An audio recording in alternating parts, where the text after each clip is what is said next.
नमस्कार, ये आकाशवाणी पटना है। अब आप खालिद रशीद से प्रादेशिक समाचार सुनिए। पहले मुख्य समाचार। राष्ट्रपति द्रौपदी मुर्मू ने वक्फ संशोधन विधेयक को दी मंजूरी। अधिसूचना जारी होने के साथ वक्फ कानून देश भर में लागू। भाजपा आज अपना 46वां स्थापना दिवस मना रही है। देश और प्रदेश में आयोजित किए जा रहे हैं कई कार्यक्रम। रामनवमी का पर्व आज धार्मिक श्रद्धा और उल्लास के साथ मनाया जा रहा है। पटना के महावीर मंदिर समेत विभिन्न मंदिरों में देर रात से ही श्रद्धालुओं की उमड़ रही है भीड़। और मौसम विभाग के अनुसार अगले 24 घंटों के दौरान मौसम में होगा बदलाव। सुपौल, अररिया, किशनगंज और इसके आसपास के जिलों में बारिश और वज्रपात की आशंका। अब समाचार विस्तार से।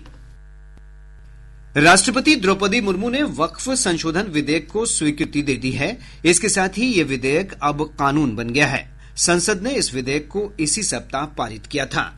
लोकसभा में इस विधेयक के पक्ष में 288 और विपक्ष में 232 वोट पड़े थे।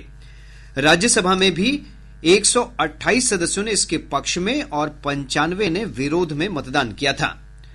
राष्ट्रपति ने मुसलमान वक्फ निरसन विधेयक 2025 को भी स्वीकृति दे दी है। नए वक्फ कानून के प्रावधानों के तहत वक्फ बोर्ड अब किसी भी संपत्ति पर मनमाने तरीके से अपना दावा नहीं कर सकता है, जबकि विवाद की स्थिति में मामले को अदालत के सामने लाया जा सकता है। नए कानून के अनुसार अब 5 साल तक इस्लाम धर्म को मानने वाला व्यक्ति ही वक्फ को अपनी संपत्ति दान कर सकता है। राज्यपाल आरिफ मोहम्मद खान ने कहा है कि वक्फ संपत्तियों का इस्तेमाल गरीबों, जरूरतमंदों और जनहित के लिए होना चाहिए।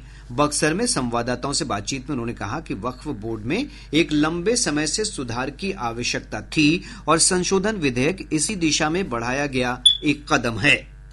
मैं अपनी प्रॉपर्टी को कहता हूं कि ये अब मेरी प्रॉपर्टी नहीं है, ये प्रभु की, अल्लाह की प्रॉपर्टी। तो अल्लाह की प्रॉपर्टी का इस्तेमाल किसके लिए, किस कामों के लिए होना चाहिए? धर्मार्थ के लिए, जन कल्याण के लिए, गरीब आदमी को फायदा पहुंचाने के लिए। पटना में कितने वक्फ है? कौन सा वक्फ कौन सा हॉस्पिटल चला रहा है, उसका नाम बताइए। भारतीय जनता पार्टी आज अपना 46वां स्थापना दिवस मना रही है। इस अवसर पर भाजपा अध्यक्ष और केंद्रीय मंत्री जगत प्रकाश नड्डा नई दिल्ली स्थित भाजपा मुख्यालय में पार्टी का झंडा फहराएंगे। श्री नड्डा पार्टी के बूथ कार्यकर्ताओं से भी बातचीत करेंगे। इधर प्रदेश में भाजपा स्थापना दिवस समारोह की विशेष तैयारी की गई है। प्रदेश भाजपा अध्यक्ष डॉक्टर दिलीप जायसवाल पार्टी मुख्यालय में ध्वज फहराएंगे। इस दौरान पार्टी कार्यालय परिसर में पार्टी से संबंधित जानकारी देने के लिए एक प्रदर्शनी भी लगाई गई है। प्रदेश अध्यक्ष ने कहा है कि स्थापना दिवस पर बूथ स्तर तक कई कार्यक्रम आयोजित किए जा रहे हैं। उन्होंने कहा कि 8 और 9 अप्रैल को प्रदेश के सभी विधानसभा क्षेत्र में पार्टी कार्यकर्ताओं का एक सम्मेलन आयोजित किया जा रहा है। रामनवमी का पर्व आज धार्मिक श्रद्धा और उल्लास के साथ मनाया जा रहा है। यह पर्व भगवान विष्णु के 7वें अवतार भगवान राम के जन्म के उपलक्ष्य में मनाया जाता है।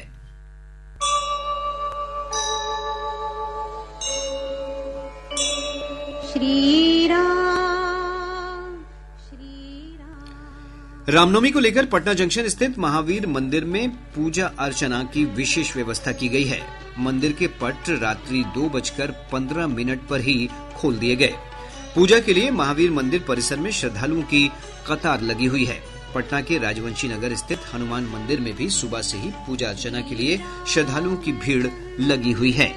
जिला मुख्यालयों से हमारे संवाददाताओं ने बताया है कि रामनवमी को लेकर हनुमान मंदिरों में पूजा अर्चना की विशेष व्यवस्था की गई है।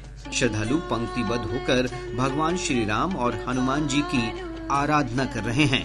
कई जगहों पर शोभा यात्रा भी निकाली जा रही है।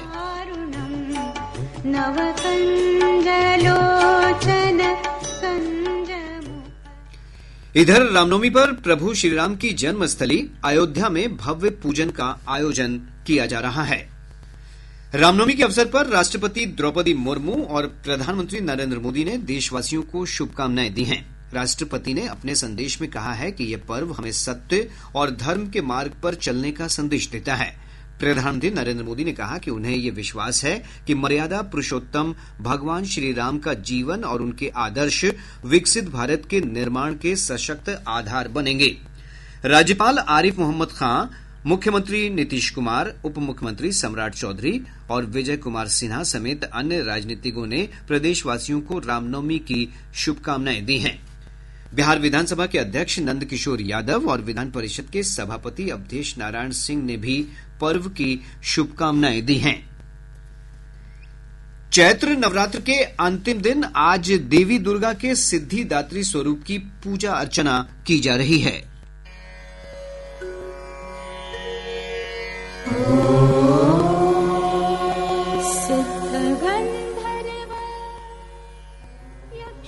मान्यताओं के अनुसार मां का ये स्वरूप सिद्धियों को प्रदान करने वाला होता है। इस दिन मां दुर्गा अपने भक्तों की समस्त मनोकामनाएं पूर्ण करती हैं।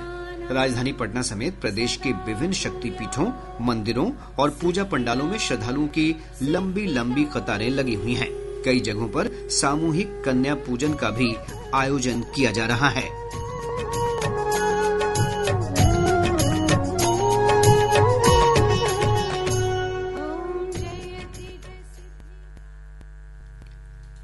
उप मुख्यमंत्री सम्राट चौधरी ने कहा है कि राज्य में 3 नए एयरपोर्ट पर काम चल रहा है। उन्होंने पटना में कार्यक्रम में कहा कि प्रदेश के 7 शहरों में उड़ान योजना के तहत उड़ान सेवा को केंद्र सरकार की स्वीकृति मिल गई है, जिसमें सहरसा, मुंगेर, मुजफ्फरपुर, वीरपुर, वाल्मीकिनगर, मधुबनी और पूर्णिया शामिल हैं। श्री चौधरी ने कहा कि इसके लिए 190 करोड़ रुपए की सहायता राशि उपलब्ध कराई गई है। इंफ्रास्ट्रक्चर के काम को बढ़ाने का काम लगातार किया जा रहा है। रोडवेज को पहले शुरू किया गया, अब हम लोगों ने एयर ट्रैफिक को भी शुरू किया है ठीक करने का काम। हम 3 बड़े एयरपोर्ट नए बनाने जा रहे हैं और लगभग 10 छोटे, अभी 7 की स्वीकृति हमें भारत सरकार से मिली है और इसके बाद और 3 छोटे एयरपोर्ट को हम डेवलप करेंगे।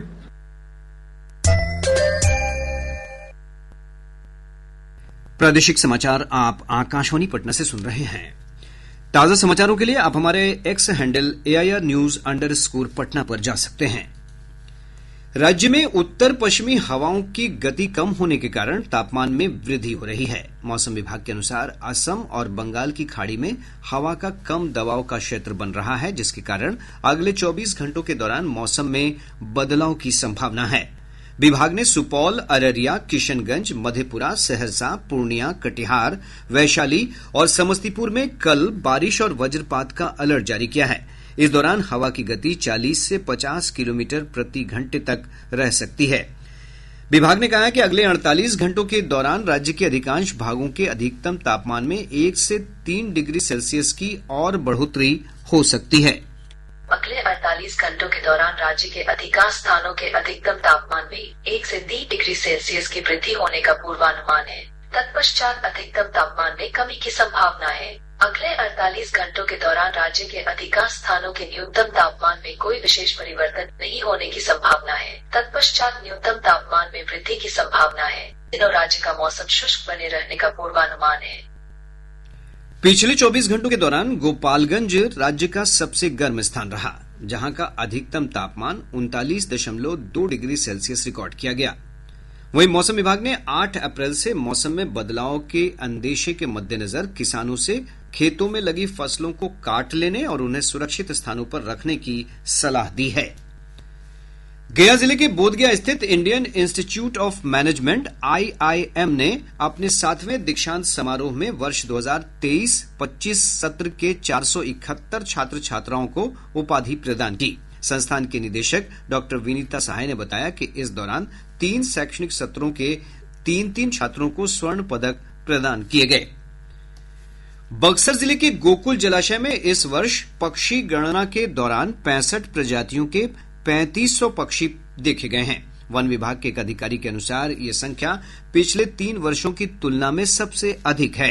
अधिकारी ने कहा कि आमतौर पर गर्मी के मौसम में स्थानीय जलाशयों में पक्षियों की संख्या घट जाती है, लेकिन इस वर्ष पक्षियों की संख्या अधिक देखी जा रही है। राज्य के सरकारी स्कूलों में गणित विषय की साप्ताहिक परीक्षा ली जाएगी। शिक्षा विभाग के अपर मुख्य सचिव डॉक्टर एस सिद्धार्थ ने बताया कि जांच के दौरान गणित विषय में छात्रों का प्रदर्शन अच्छा नहीं पाया गया है। इसके बाद यह निर्णय लिया गया। अपर सचिव ने बताया कि बच्चों के होमवर्क की प्रतिदिन वर्ग शिक्षक जांच करेंगे। उन्होंने कहा कि स्कूलों में हिंदी और विज्ञान विषय पर विशेष ध्यान देने का निर्देश भी शिक्षकों को दिया गया है। पटना हवाई अड्डे के नए निदेशक के.एम. नेहरा ने कार्यभार संभाल लिया है। श्री नेहरा ने पदभार संभालने के बाद कहा कि हवाई अड्डे पर यात्री सुविधाओं का विस्तार किया जाएगा। उन्होंने कहा कि पटना हवाई अड्डे से कई नई उड़ानें शुरू हो रही हैं। इसे देखते हुए हवाई अड्डे पर चेक इन के लिए काउंटर बढ़ाए जाएंगे।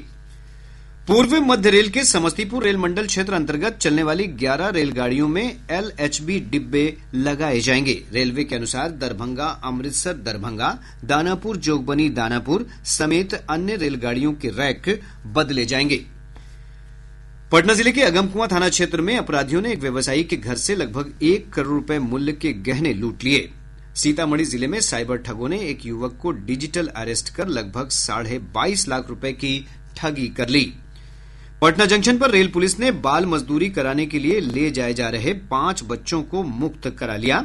इस मामले में 2 लोगों को गिरफ्तार किया गया है। सहरसा जिले के सलखुआ थाना क्षेत्र में पंचभीड़ा के पास एक गांव में आग लगने से 100 से अधिक घर जलकर नष्ट हो गए। और अब पटना से प्रकाशित प्रमुख समाचार पत्रों की सुर्खियां। आज के सभी समाचार पत्रों ने अलग अलग खबरों को प्रमुखता से प्रकाशित किया है। हिन्दुस्तान ने प्रधानमंत्री नरेंद्र मोदी के श्रीलंका दौरे पर लिखा है, भारत के खिलाफ इस्तेमाल नहीं होगी श्रीलंका की भूमि। दैनिक जागरण ने चुनाव आयोग के एक निर्णय पर शीर्षक दिया है, एक पते पर 10 से अधिक वोटर तो होगी जांच। दैनिक भास्कर ने पुलिस मुख्यालय के एक आदेश को बड़ी खबर बनाया है। अखबार लिखता है, पुलिस मुख्यालय ने अनफिट पुलिसकर्मियों को रिटायर करने का दिया आदेश। 200 पुलिसकर्मियों को शुगर, बीपी, हार्ट और किडनी समेत कई बीमारी। प्रभात खबर की सुर्खी है, 24 अप्रैल से चलेगी सहरसा नई दिल्ली अमृत भारत ट्रेन। 1 मई से पटना से गाजियाबाद के बीच शुरू होगी पहली सीधी विमान सेवा। राष्ट्रीय सहारा और आज अखबार समेत सभी समाचार पत्रों ने वक्फ संशोधन बिल को राष्ट्रपति की मंजूरी से संबंधित खबर को प्रमुखता दी है। और अब अंत में मुख्य समाचार एक बार फिर। राष्ट्रपति द्रौपदी मुर्मू ने वक्फ संशोधन विधेयक को दी मंजूरी। अधिसूचना जारी होने के साथ वक्फ कानून देश भर में लागू। भाजपा आज अपना 46वां स्थापना दिवस मना रही है। देश और प्रदेश में आयोजित किए जा रहे हैं कई कार्यक्रम। रामनवमी का पर्व आज धार्मिक श्रद्धा और उल्लास के साथ मनाया जा रहा है। पटना के महावीर मंदिर समेत विभिन्न मंदिरों में देर रात से ही श्रद्धालुओं की उमड़ रही है भीड़। और मौसम विभाग के अनुसार अगले 24 घंटों के दौरान मौसम में होगा बदलाव। सुपौल, अररिया, किशनगंज और इसके आसपास के जिलों में बारिश और वज्रपात की आशंका। इसके साथ ही आकाशवाणी पटना से प्रसारित प्रादेशिक समाचार का ये अंक समाप्त हुआ। आकाशवाणी पटना से अगला समाचार बुलेटिन दोपहर बाद 3:10 पर प्रसारित किया जाएगा।